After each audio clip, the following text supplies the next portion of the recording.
Hi friends, it's Brittany. It's time for our next chapter in Rosie Revere. Yes, we're now on chapter 2.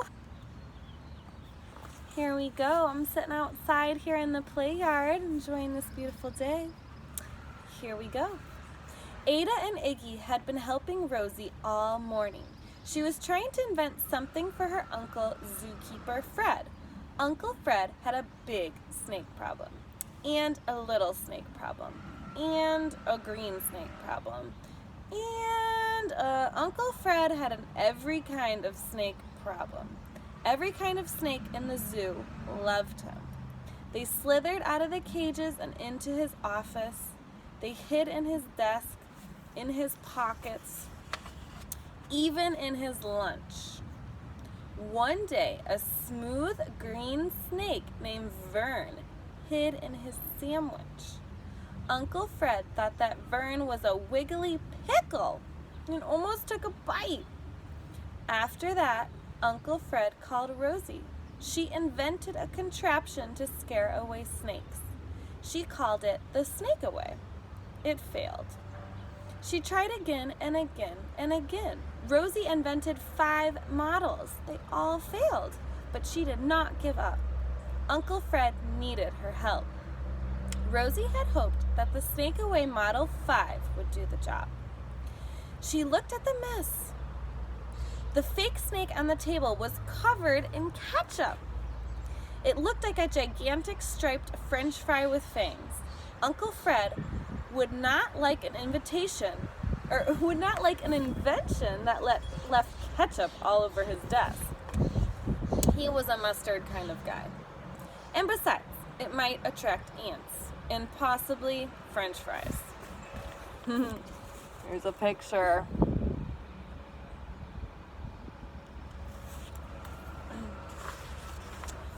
Rosie added some notes about her testing. Model 1, fabulous flop. Model 2, magnificent mess. Model 3, creative catastrophe. Model 4, distinguished dud. Model 5, ketchupy kerfuffle.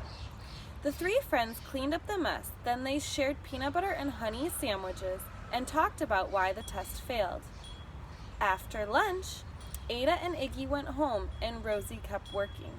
She looked at the contraption. A tube had exploded because a kink in the line blocked the ketchup. The pressure of the ketchup built up until boom! Aha, said Rosie. She jotted down ideas to fix the problem. Snake Away Model 6 would work better. She was sure of it. Well, she was almost sure. There was only one way to find out. She would make changes to the machine and test it again. Rosie was about to start when she heard a familiar whirling, purling, clanging, banging sound and looked out the window. It was the great Aunt Rose. Rosie stuck her pencil behind her ear, crammed her notebook in her pocket, and ran outside as Aunt Rose landed the Hello Cheese Copter in the yard. Hey, hey, called Aunt Rose. How's my favorite engineer?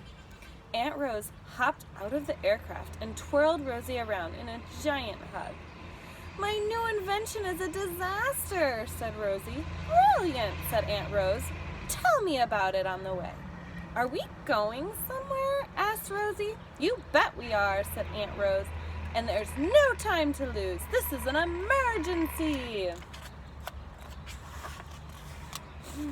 And that's chapter 2. All right, friends. Join me next time as we continue to read Rosie Revere. Thanks for joining.